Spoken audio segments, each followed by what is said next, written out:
নমস্কার, খবর শুনছেন দুর্গাপুর সংবাদ চ্যানেল থেকে। প্রথমে দেখে নেব আজকের সংবাদ শিরোনাম।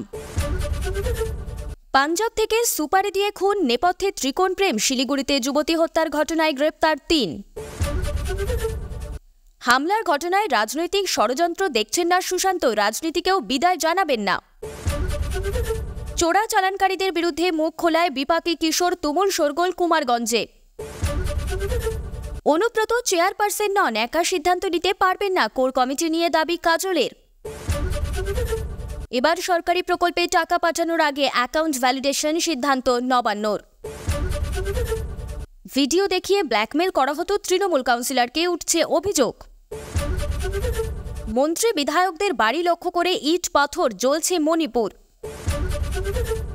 তৃণমূল নেতাকে লক্ষ্য করে শুট আউটের ঘটনা, গোটাটাই সাজানো, দাবি কোচবিহার পুলিশের।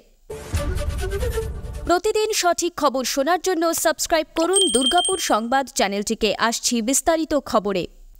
ত্রিকোণ প্রেমের জেরেই খুন, শিলিগুড়ির বিউটি পার্লারে কর্মরতা যুবতী। পুলিশের তদন্তে উঠে আসছে চাঞ্চল্যকর তথ্য। ঘটনায় 3 জনকে ইতিমধ্যে গ্রেফতার করেছে পুলিশ। পাঞ্জাবে আধা সামরিক বাহিনীতে কর্মরত এক ব্যক্তি ও তার স্ত্রী মিলে খুনের পরিকল্পনা করেছে বলে পুলিশ সূত্রে খবর। খুনের ঘটনায় জড়িত তরুণীর এলাকারই 2 বাসিন্দা বলে দাবি পুলিশের। গত 8ই নভেম্বর দুপুরে শিলিগুড়ির ভানুনগরে পুষ্পা ছেত্রী নামে 26 বছর বয়সের এক তরুণীর দেহ উদ্ধার হয়। মালবাজারের বাসিন্দা পুষ্পা শিলিগুড়িতে একটি বিউটি পার্লারে কাজ করতেন। ভানুনগরে বাড়ি ভাড়া নিয়ে থাকতেন। ঘটনার তদন্তে নেমে পুলিশ জানতে পেরেছে তার পূর্ব পরিচিত ও স্থানীয় 2 বাসিন্দা 1 লক্ষ টাকার সুপারি নিয়ে তাকে খুন করে। খুনের আগে 50,000 টাকা অগ্রিম নেওয়া হয়েছিল। পুলিশ সূত্রে খবর, পাঞ্জাবে আধা সামরিক বাহিনীতে কর্মরত অরুণ পটেল নামে একজনের সঙ্গে তরুণীর সম্পর্ক ছিল। সেই সম্পর্ক থেকে বেরিয়ে আসতে চাইছিল অরুণ। অরুণের স্ত্রী প্রীতিকা পটেল সম্পর্কের ব্যাপারে জানতেন। স্বামী স্ত্রী মিলে পুষ্পাকে খুনের সুপারি দেয় 2 যুবককে। মালবাজারের বাগরাকোটের বাসিন্দা অভিষেক দর্জি ও রুস্তম বিশ্বকর্মাকে সুপারি দেওয়া হয়েছিল বলে পুলিশের দাবি। ডিসিপি রাকেশ সিং বলেন, গতকাল চেন্নাই থেকে অভিষেক দর্জিকে গ্রেপ্তার করা হয়। তাকে ট্রানজিট রিমান্ডে শিলিগুড়িতে নিয়ে আসা হচ্ছে। তাকে জিজ্ঞাসাবাদ করে আজ সকালে শিলিগুড়ি থেকে প্রীতিকা পাটেল ও রুস্তমকে গ্রেপ্তার করা হয়।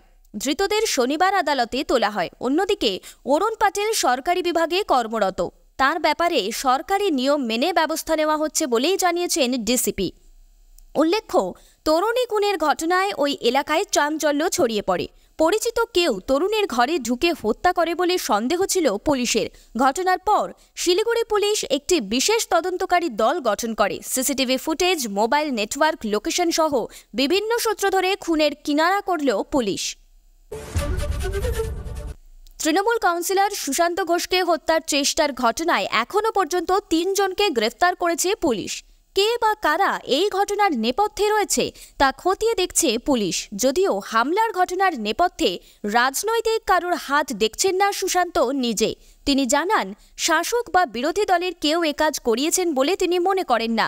বেশ কিছুদিন রেইকি করার পর তা ঘটানো হয়েছে। যারা করেছে তারা বাইরের লোক, ব্যক্তিগতভাবে কাউকে সন্দেহ করছে না বলেও জানান এই কাউন্সিলর। শুক্রবার রাতে হামলার পর সুশান্ত ঘোষ বলেছিলেন, আর রাজনীতি করব কিনা ভেবে দেখতে হবে। যদিও শনিবার তিনি জানান তার পাশে রয়েছে দল। অভিষেক বন্দ্যোপাধ্যায় তার খোঁজ নিয়েছেন, মমতা বন্দ্যোপাধ্যায় পাশে রয়েছেন, ফলে তার রাজনৈতিক কেরিয়ারকে তিনি বিদায় জানাবেন না। যে হামলা করেছে সে ব্যক্তিগত স্বার্থ চরিতার্থ করতে এই কাণ্ড ঘটিয়েছে বলেও দাবি করেছেন কাউন্সিলর। সুশান্ত বলেন, তৃণমূল প্রতিষ্ঠা হওয়ার সময় থেকে আমি দলে রয়েছি, দল আমার পাশে আছে। যে গ্রেপ্তার হয়েছে সে আসল মাথা নাও হতে পারে বলে মন্তব্য সুশান্তর। তার কথায় পিছনে কেউ থাকতে পারে, পুলিশ তদন্ত করছে, সত্যিটা উঠে আসবে। এদিন কলকাতার মেয়র ফিরহাদ হাকিম সুশান্ত ঘোষের উপর হামলার ঘটনার পরিপ্রেক্ষিতে বলেন, মুখ্যমন্ত্রীর সতর্ক করার সত্ত্বেও কিভাবে অস্ত্র ঢুকছে, এত বাইরের ক্রিমিনাল আসছে কিভাবে? পুলিশকে বলবো এগুলো আটকান। দক্ষিণ দিনাজপুর জেলার কুমারগঞ্জের বাসন্তী গ্রামে চোরা চালানকে কেন্দ্র করে চাঞ্চল্যকর ঘটনা ঘটল। বাসন্তী বিএসএফ ক্যাম্পের পূর্ব দিকে ভারত বাংলাদেশ সীমান্তে চোরা চালানকারীরা ফেন্সিবিল এবং প্যাকেটবন্দি গোমাংস পাচার করছিল। এই ঘটনা দেখে নেয় এক কিশোর। তার দেওয়া তথ্যের ভিত্তিতে চোরা চালানকারীদের নাম জানতে পারে বিএসএফ। এরপর থেকেই পরিস্থিতি উত্তপ্ত হয়ে ওঠে। কিশোরকে দেখে নেওয়ায় হুমকি দেয় চোরাচালানকারীরা। কিছুক্ষণের মধ্যেই তারা কিশোরের বাড়িতে গিয়ে তাকে মারধর করে। কিশোরের মা বাঁচাতে গেলে তিনিও চোরাচালানকারীদের হাতে আক্রান্ত হন। আহত অবস্থায় কিশোর ও তার মা কুমারগঞ্জ গ্রামীণ হাসপাতালে চিকিৎসাধীন। কিশোরের পরিবার সূত্রে জানা গেছে, চোরাচালানকারীদের একটি গ্যাং কিশোরের পরিবারকে লাগাতার হুমকি দিয়ে যাচ্ছে। প্রাণনাশের আশঙ্কায় পুরো পরিবার আতঙ্কে দিন কাটাচ্ছে। প্রশাসনের সহযোগিতা না পেলে পরিস্থিতি আরও খারাপ হতে পারে। অন্যদিকে এই ঘটনায় মুখ খুলেছেন স্থানীয় বাসিন্দারা। তারা বলেন, চোরাচালানের মতো বেআইনি কার্যকলাপের বিরুদ্ধে কিশোরের সাহসিকতা প্রশংসিত হলেও তাকে এবং তার পরিবারকে রক্ষা করতে প্রশাসনের কার্যকরী ভূমিকা জরুরি। কোর কমিটি বৈঠক শেষ হওয়ার 1 ঘন্টা কাটতে না কাটতেই অনুব্রতর চেয়ারপারসন পদ নিয়ে প্রশ্ন তুললেন কাজল শেখ। বীরভূম জেলা পরিষদের সভাধিপতি কাজল শেখ সাফ বলেন, অনুব্রত মণ্ডল কোর কমিটির সদস্য, চেয়ারপারসন নন। এদিকে কোর কমিটির বৈঠক শেষে কাজল শেখকে পাশে বসিয়ে আহ্বায়ক বিকাশ রায়চৌধুরী ঘোষণা করেছিলেন অনুব্রত মণ্ডল কোর কমিটির চেয়ারপারসন হলেন। রাজনৈতিক ওয়াকিবহাল মহলের একাংশের মতে, নেতারা মুখে দ্বন্দ্বের অবসানের কথা বললেও বীরভূমে কাজল কেষ্ট ঠান্ডা লড়াই এখনও অব্যাহত, তা বলার অপেক্ষাই রাখে না।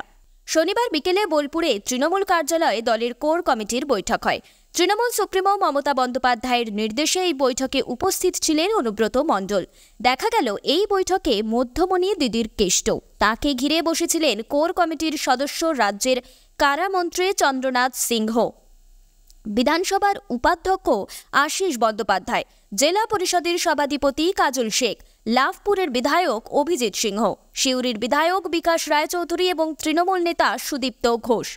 এছাড়া পর্যবেক্ষক হিসাবে তৃণমূল কংগ্রেসের সর্বভারতীয় সাধারণ সম্পাদক অভিষেক বন্দ্যোপাধ্যায়ের এক প্রতিনিধি। বৈঠক শেষে অনুব্রতর যুযুধান হিসাবে পরিচিত কাজল শেখকে পাশে নিয়ে সাংবাদিক বৈঠক করেন কোর কমিটির আহ্বায়ক বিকাশ রায়চৌধুরী।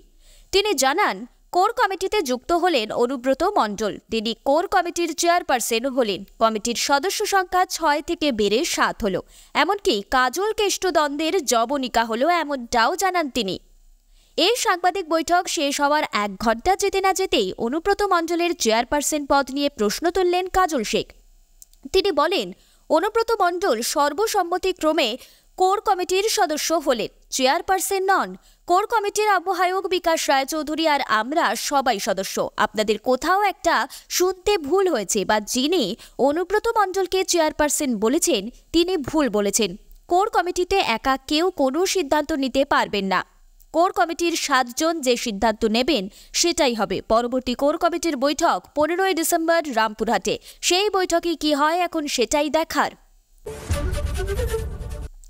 ট্যাবের টাকা নিয়ে সাইবার প্রতারণার ঘটনা থেকে শিক্ষা নিয়ে সমস্ত সামাজিক সুরক্ষামূলক প্রকল্পে উপভোক্তাদের টাকা পাঠানোর আগে অ্যাকাউন্ট ভ্যালিডেশন এর সিদ্ধান্ত নিল নবান্ন। টাকা পাঠানোর আগে উপভোক্তার সমস্ত তথ্য যাচাই করা হবে।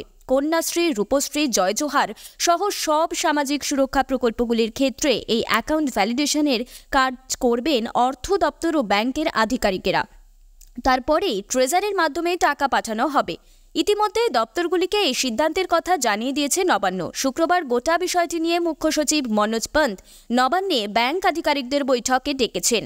নবান্ন সূত্রে খবর, রাজ্যের সামাজিক সুরক্ষা প্রকল্পগুলির টাকা দুভাবে উপভোক্তাদের কাছে পৌঁছায়। একটি সরকারি ব্যাংক অ্যাকাউন্টে পাঠানো হয়, গ্রাহকের অ্যাকাউন্ট ভ্যালিডেট করে ব্যাংক।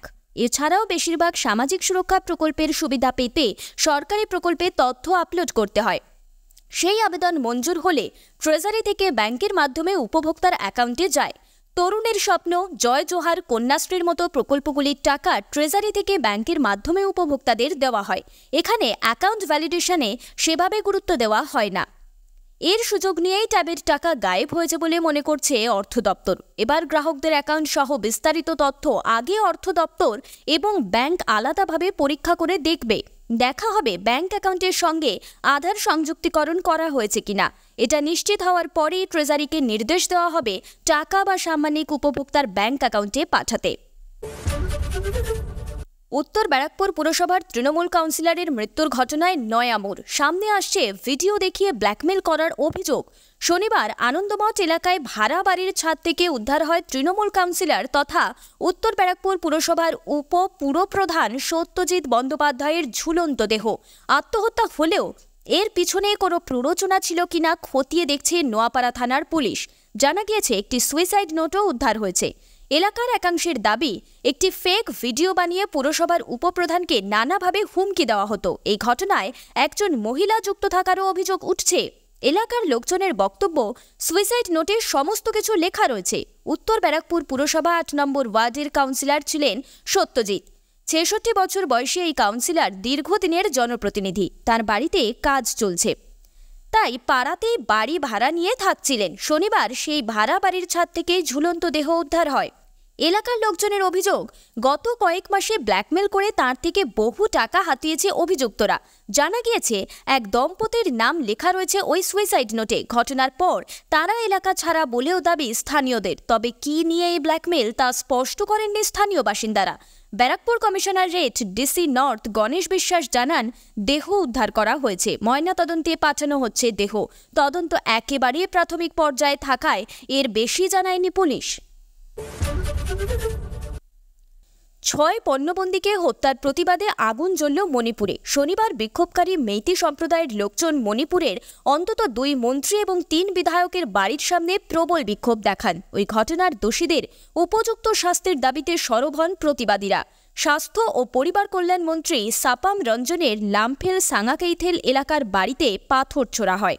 ইম্ফল পশ্চিম জেলার সাগলবন্দ এলাকায় বিজেপি বিধায়ক আর.কে. ইমোর বাড়ির সামনে প্রবল বিক্ষোভ দেখানো হয়। তিনি মণিপুরের মুখ্যমন্ত্রী এন বীরেন সিংয়ের জামাই। রাস্তায় আগুন জ্বালিয়ে প্রতিবাদ জানানো হয়। এছাড়াও বিক্ষোভকারীরা কে সামথন বিধানসভার নির্দল বিধায়ক সাপাম নিশিকান্ত সিংহের টিট্টিম রোডের বাড়ির সামনেও বিক্ষোভ দেখায়। ওই বিধায়কের খবরের কাগজের অফিসের সামনেও বিক্ষোভকারীরা জমায়েত করে এবং ইট পাথর ছোড়ে।